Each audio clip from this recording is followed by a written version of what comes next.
Hi everyone! In this tutorial we will focus on hairstyles for The Sims 4. I dived into the world of making hairstyles only a couple of months ago, so I can't say that I'm the most experienced person at this point, but I am definitely able to help you getting started too. I will use Blender 1.6.1 and Sims 4 Studio 3.2.1.0. You don't need any experience with these programs because we will start from the beginning. You will also need an image editing software. I will use GIMP in this tutorial because it's free to use. Keep in mind that this tutorial will cover the best case scenario, so if you have issues with something unexpected, don't be shy to ask. I also have a Discord server where other people and I can help you with issues. Link is in the description. Okay, let's begin. First of all, do we need to model something by ourselves? No. That's something for really experienced creators. What we will do is to take something from the game and change it into something else. Let me show you some examples I made. Here is one. It's a combination of this hair and this hair. Or this one. It's a combination of this hair and this hair. Pretty cool, right? And this hair is a combination of this hair and this hair. In this tutorial, I will show you how to make the first hairstyle I showed you. Open Sims 4 Studio and make sure that your creator name is in this box. Click on Create 3D Mesh in the CAS area and then on CAS. You will now see all of the CAS assets you have in your game. The more expansion packs you have, the more you will see. To grab the things we need, we open the cheat console of Sims 4 Studio. Just like in the game, press Ctrl, Shift and C and type CAS Preview. Now we can take a better look at all the stuff in the 3D preview window. Scroll to zoom in and out, hold the middle mouse button to move, and the right mouse button to rotate. Next, go to the part type filter and filter by hair. For the beginning, choose a hair you want to modify. I will pick this one for children. By the way, it's not important which hair color you choose, but I suggest to use something light so you can see the texture better. On the right side, click on the Meshes tab and export the mesh to a place where you can find it. Then open the mesh in Blender. Welcome to the Blender world. Please don't be scared of the many buttons and options and windows you can see. I will tell you all the important things you need. The window is split into 3 parts. In the middle we have the main window where you see your 3D model. On the left we have the UV editor, and on the right we have some info about what parts we are working with and a lot of properties. First we focus on the middle part. With scrolling you can zoom in and out. By holding the middle mouse button you can rotate the view. And by holding Shift and the middle mouse button you can move around. Just try it a bit until you move fluently. Now let's see what we are working with. On the top right, you can see that we have 3 so-called mesh groups in our file. Sims 4 Studio Mesh 1, 2 and 3. If you deactivate a mesh group by clicking on the eye icon, you see that something is going on with our model in the middle.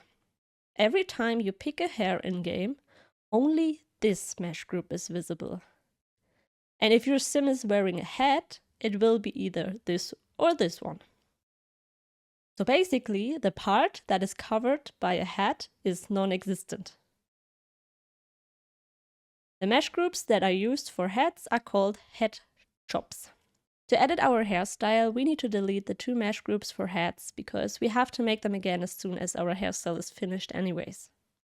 Click on the mesh group you want to delete, make sure that your cursor is in this area, and press X. Now I can show you some more Blender stuff. Click on the hair on your model. You see it's selected because it has an orange outline. Press Tab to change into edit mode. You can also select edit mode here. In edit mode, we can make changes to our mesh. On the left side, you now also see the UV map. This is where you tell your mesh what texture there belongs. Change it here from base texture to diffuse map, and you will see the hair texture. There's the hairline and the rest of the hair. Now please click on these two arrows at the bottom to synchronize the mesh and the UV map. Everything you select on the UV map will now show on the model and vice versa. Our goal is to change the bangs of the hairstyle into something else. This means we have to delete them. By hovering over a part of the bangs and pressing L, you can select different strands of the hair.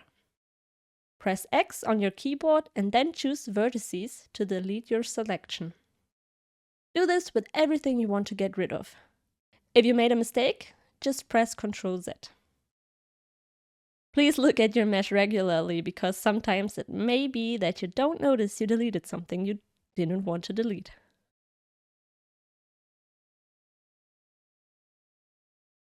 The bangs are now gone. Perfect time to save your file. Now it's time to grab some new bangs for the hairstyle.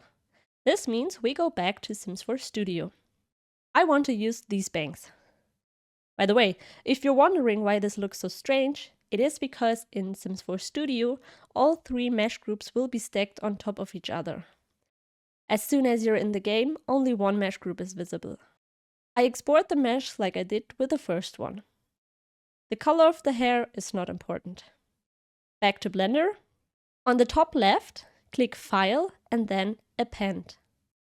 Double-click the file on the bangs, open the Object folder, select all of the three Sims 4 Studio meshes and click Append. You see that there is a lot of new stuff now. Get rid of the bone shape and the rig 001. Also delete the head chops. In order to work with the new bangs, we also have to get rid of everything else of the hair but the bangs. To delete bigger parts, you can change the model to a wireframe with this button here. Select the part by click and drag or paint by pressing C on your keyboard. For the parts that are close to the bangs, I would suggest to use the L key like before.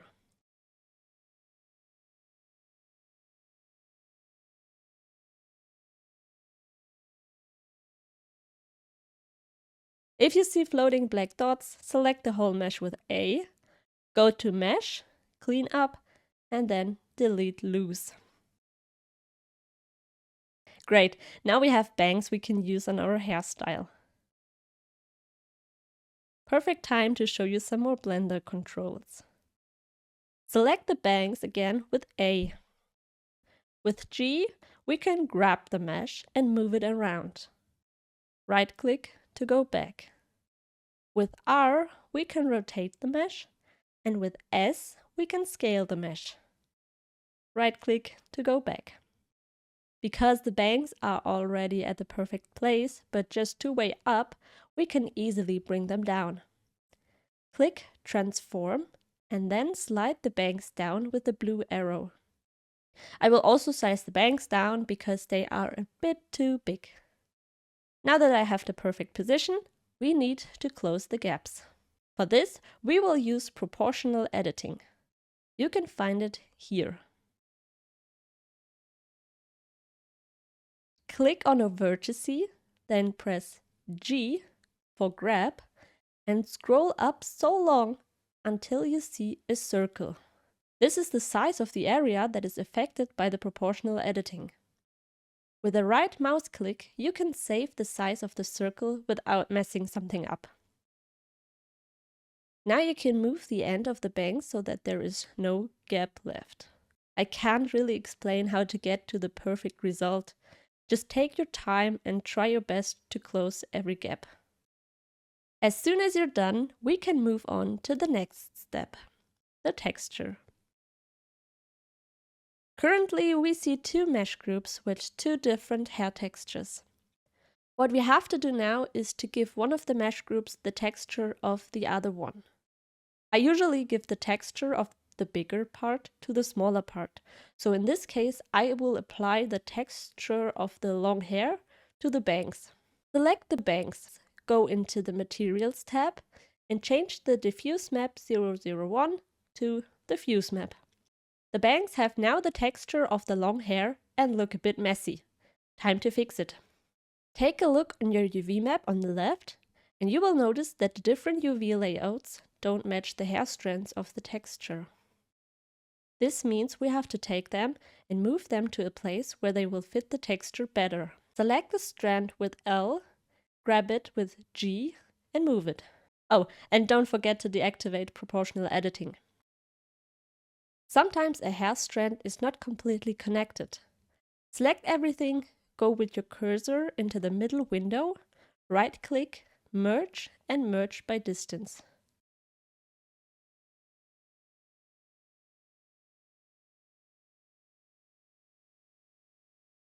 You can modify the UV layout in different ways. With S, you can obviously scale it. But if you click S and then X or Y, you can stretch or squish it. This is helpful to match different textures. Don't be frustrated if it takes a lot of time to find the perfect texture. That's totally normal. And because I already struggle a lot with the texture for this hairstyle, I will continue the tutorial with the version I made back then. As you see, it's okay if some hair strands share the same texture space.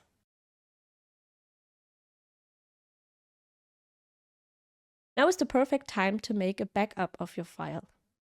Save the file again, and then save as a new file with a new name. This new file is for testing purposes. It's always important to check the hair in-game to get rid of all the issues as early as possible. Select both of the mesh groups, move your cursor to the middle, and press Ctrl J. Now the two mesh groups are one. Now copy the mesh group 2 times. This works with Shift and D. Again, the cursor has to be in the middle window. The last step is now to give the mesh groups the correct cut number. You can change the cut number in the Scene tab.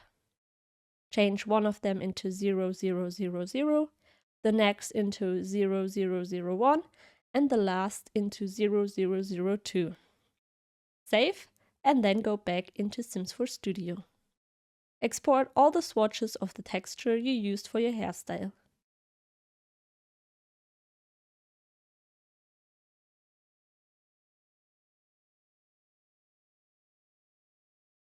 Also export the specular map and the normal map. After that, you can close this window. Here we now have to pick an asset we want to use as our base. It doesn't really matter what you pick, it only has to be base game. Shift-click the thing you picked so every hair color is selected. Then click Next. Save this file directly into your mods folder so you don't have to manually drag it into it later. Now change the texture for every hair color into the new texture you used for your hairstyle.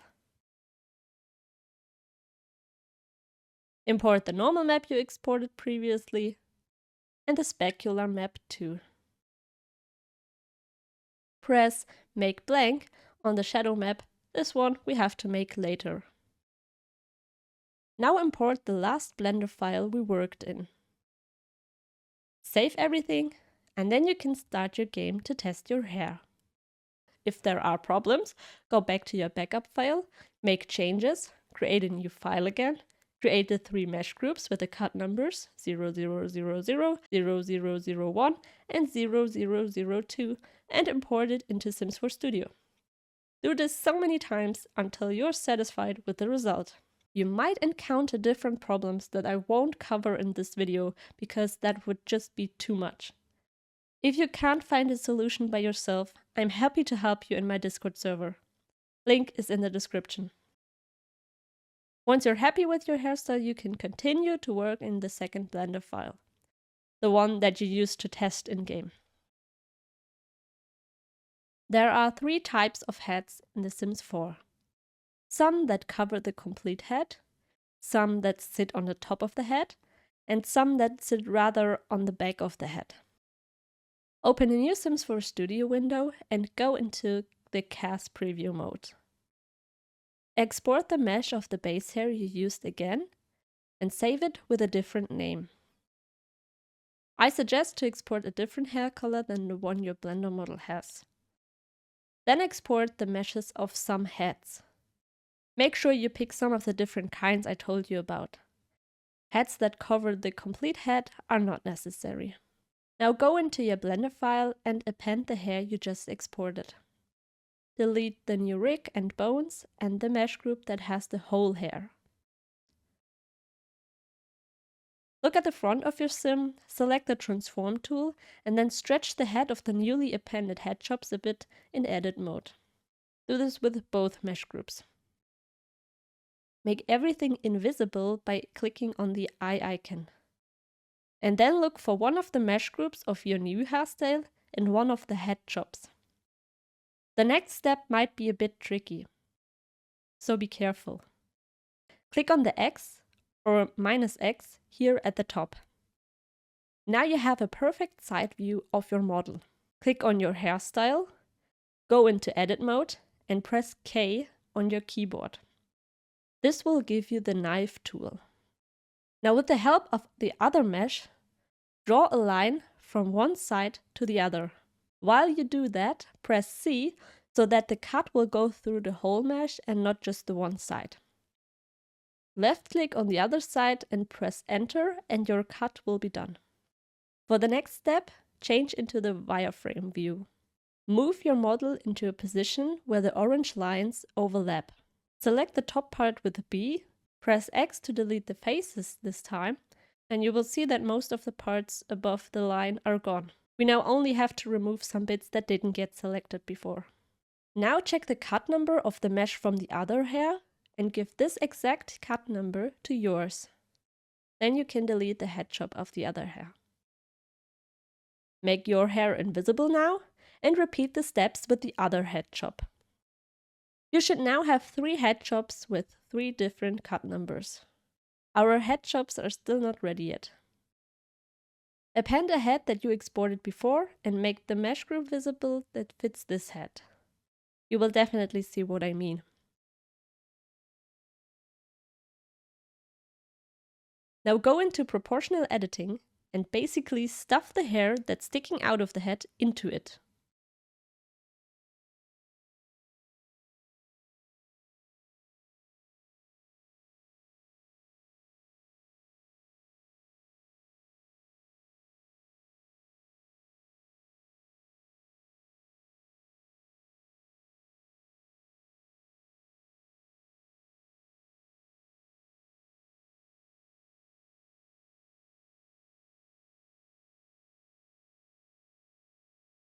Do this with some more heads, and don't forget to delete the heads you don't need anymore.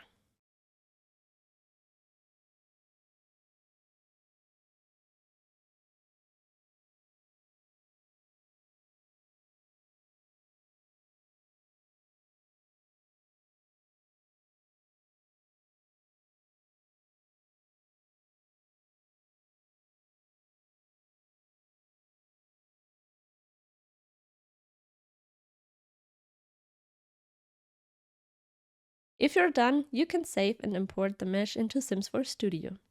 Now test the hair in-game and let your sim wear all kinds of heads. If you notice that there are still some parts sticking out, export this particular head from Sims 4 Studio and fix it in Blender.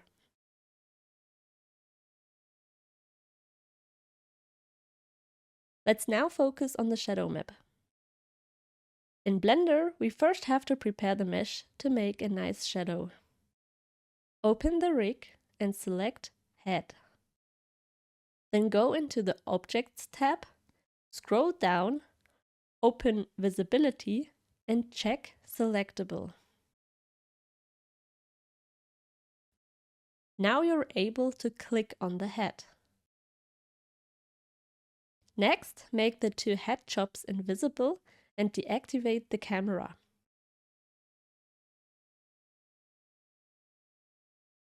Now click on the plus at the top of the window and open Shading in the General menu. Don't panic, it looks special here, I know, but I will guide you through the steps we need. At the bottom, add a new image texture and place it. Here we create a new image with the name Shadow, and we change the height to 2048 pixels. We also change the color to the brightest white you can get. Then click OK. In our Properties menu, we click on the World tab, then Use Nodes, and change the color again to white. We also change the strength to 5000. In the Render tab, change the render engine to cycles. Beware, this will make your PC work harder. In the Render menu, we check Denoise, then we scroll down to Bake. Open this little menu and change the bake type to Shadow. Make sure that the head is still selected and also that the shadow texture is selected. Then click on Bake. This might take a while and you will probably hear your computer fans go crazy, but that's okay. We now have an unprepared shadow map. Unprepared because we have to edit it. Click on the three stripes, then on Image, and now save the image. Open the image in a photo editing tool. As said in the beginning, I will use GIMP for this tutorial. You will probably find the features I use in every other editing software too, so don't worry. Drag and drop your image into the GIMP menu. Ignore the notification that you get. Then change the mode of the image to grayscale. After that, set the contrast as high as you can. You see that there are still little spots. I will just paint them white. Next, add a Gaussian blur to the image. You will find it in the Filters tab. Make the image only a bit blurry. The last step is to make the dark parts a bit lighter. Change the brightness to the highest settings 3 times so that we get a light gray color. Export your image and import it into SIMS 4 Studio. Now that this is done, we only have one big step left. The LODs. This stands for Level of Details. You may have seen this word already when exporting meshes. When you change the LOD, the quality of the mesh becomes worse. That's because when you play the game and zoom far out, the game doesn't need to render the best quality to ensure a stable performance of the game. So how do we make the bad quality meshes? Go back to your Blender file into the Default tab. Save it again as something else. I name the file LOD. Then select everything in edit mode for each mesh group separately and deselect this part that is inside the head. It's not always at this spot, but you will definitely find it because it looks kind of like a circle thing. Deselect it by pressing B and then deselect it with the middle mouse button, or press C and paint it with the middle mouse button. Now go with your cursor into the middle window, right-click, merge, and then merge by distance. Do this with the other mesh groups as well. Go into the Modifiers tab and add the Decimate modifier. Now change the ratio and you will see that the quality gets worse. For LOD1, change the ratio to about here and do this with all mesh groups. Save the file and import it into the LOD1 in SIMS 4 Studio. Now change the ratio to around the half for all mesh groups, save, and import it into LOD2. And last but not least, go so much down that the mesh is still recognizable and import it into LOD3. That's it. What you can do now is going into the Categories tab and change some things, for example the style of the hair and if it's enabled for random sims or not. The hair color tags you shouldn't touch because they are already correct. So we're done! I hope this tutorial was helpful and I could explain some things you didn't know yet. On my channel you can find more tutorials for CC makers, and there are also more to come. Make sure to subscribe so you don't miss anything. Have a nice day or night. Bye bye!